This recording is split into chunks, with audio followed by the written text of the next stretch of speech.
दोस्तों, आपका बहुत बहुत स्वागत है मेरे यूट्यूब चैनल पर। शाम होने को आई थी।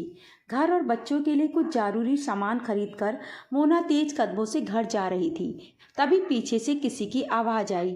हेलो, हेलो मैम, आपकी थैली नीचे गिर गई है।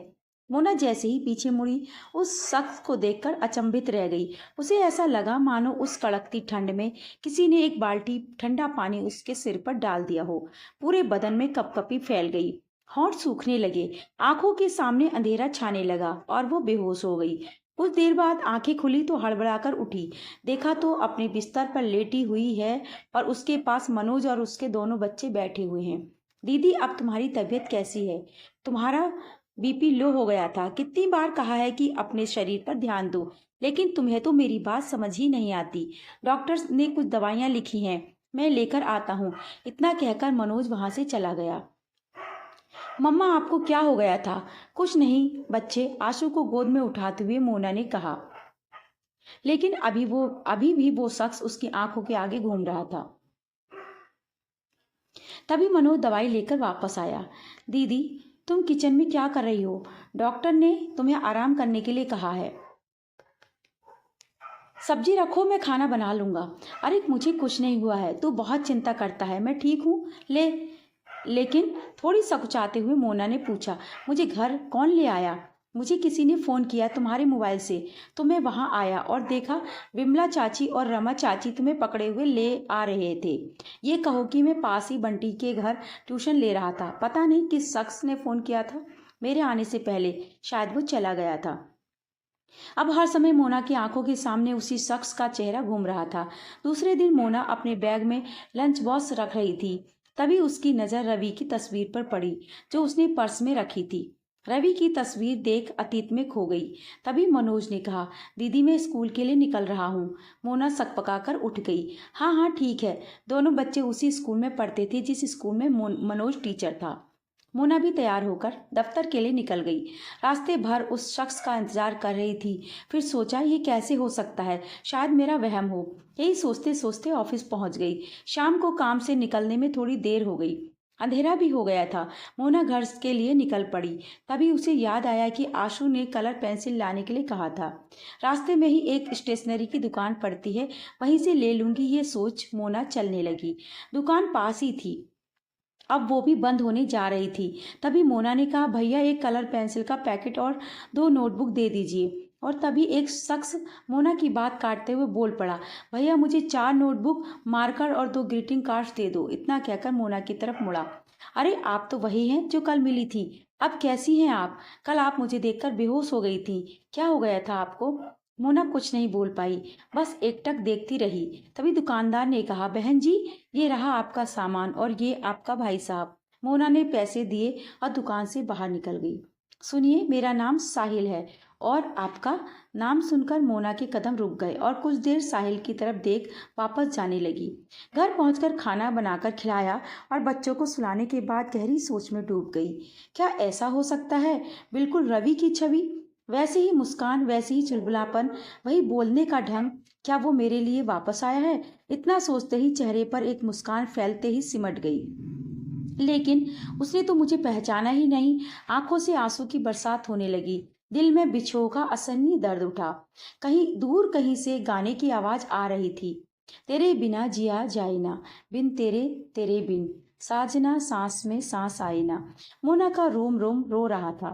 दिल से यही आवाज आ रही थी, क्यों चले गए मुझे इस मझधार में अकेला छोड़कर। रोते रोते न जाने कब उसकी आंख लग गई। सुबह मोना ने खुद को समझा लिया कि वो रवि नहीं है, लेकिन दिल मानना नहीं चाहता था। और आज आईने में करीब से खुद को देखा तो उसे एहसास हुआ कि समय से पहले ही उसके चेहरे पर झुर्रियां पड़ गई हैं। रवि को मोना का सादा रहना बिल्कुल पसंद नहीं था। अपनी सूनी कलाइयों को देख उसे रवि की कई बातें याद आई। रवि हमेशा कहता था कि तुम हाथों में भरकर चूड़ियां पहनो, मुझे बहुत पसंद है। और वो मेरे लिए रंग बिरंगी चूड़ियां ले आता और खुद अपने हाथों से पहनाता था। मम्मा मुझे खाना दे दो ना, रूनू ने मोना से कहा तो उसकी तंद्रा टूटी। हाँ बेटा, देती हूँ। मोना की अभी उम्र ही क्या थी, इस छोटी उम्र में पति का साथ छूट गया। शादी को 6 साल ही हुए थे। एक रोड एक्सीडेंट में रवि की मृत्यु हो गई। ससुराल वालों ने मनहूस कहकर घर से निकाल दिया और अब अपने मायके में ही रह रही थी। दामाद के गुजरने के सदमे में माँ भी चल बसी। अब बस इकलौता भाई का ही सहारा था। मनोज ने कुछ लोगों की मदद से मोना की नौकरी लगवा दी थी। जब से उसने साहिल को देखा था तब से मोना की जिंदगी में उथल पुथल मच गई थी। दिन रात वही नज़र के सामने रहता, खोई खोई ही रहने लगी थी, उसकी तरफ खिंचती जा रही थी। रास्ते में उसके आने का इंतजार करना, उसकी एक झलक पाने की कोशिश में लगी रहती। आज फिर ऑफिस से लौटते वक्त वो लड़का मिला। सुनिए, उसने मोना को पुकारा। आज मोना रुक गई। एक लिफाफा थमाते हुए उसने हैप्पी न्यू ईयर कहा। उत्तर में मोना ने सेम टू यू कहा। फिर दोनों की बातें शुरू हो गई। मोना इतनी सुंदर थी कि किसी का भी दिल उस पर आ जाए। आपने अपना नाम नहीं बताया। मोना, मेरा नाम मोना है। मैं तुम्हें आपको मीनू कहूँ तो बुरा तो नहीं मानेंगी ना? मोना ने सिर हिलाकर स्वीकृति दे दी। आप बहुत खूबसूरत हैं, साहिल ने कहा। मोना शर्माते हुए मुस्कुराई। मैं यहाँ इंजीनियरिंग कॉलेज में फर्स्ट ईयर का स्टूडेंट हूँ। मोना बहुत खुश थी, जैसे रवि उसे वापस मिल गया हो। एक कप चाय हो जाए हमारी दोस्ती के नाम? मोना ने हामी भर दी। तभी वहां से मनोज गुजरा। वो भी साहिल को देखकर अचंभित रह गया और दीदी के स्वभाव में आए हुए बदलाव का कारण समझ गया। मनोज घर पहुंच गया और मोना का इंतजार करने लगा। करीब आधे घंटे बाद मोना आई। आज बड़ी देर कर दी आपने, मनोज ने कहा। वो ऑफिस में काम अधिक था इसलिए देर हो गई। दूसरे दिन सुबह उठकर देखा तो मोना जल्दी जल्दी नाश्ता तैयार कर रही थी। मैंने नाश्ता कर लिया है, तुम बच्चों को उठा दो, मैं नहाकर आती हूँ, नहीं तो स्कूल के लिए लेट हो जाएंगे, मनोज से बोली। दीदी आज इतवार है और आज हमें मंदिर जाना है, क्या तुम ये भी भूल गई? मोना सकपका गई।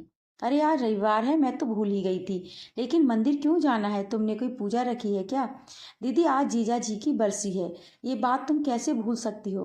परछाई के पीछे भागने से कुछ हासिल नहीं होगा और वो साहिल एक मृत तृष्णा है और कुछ नहीं।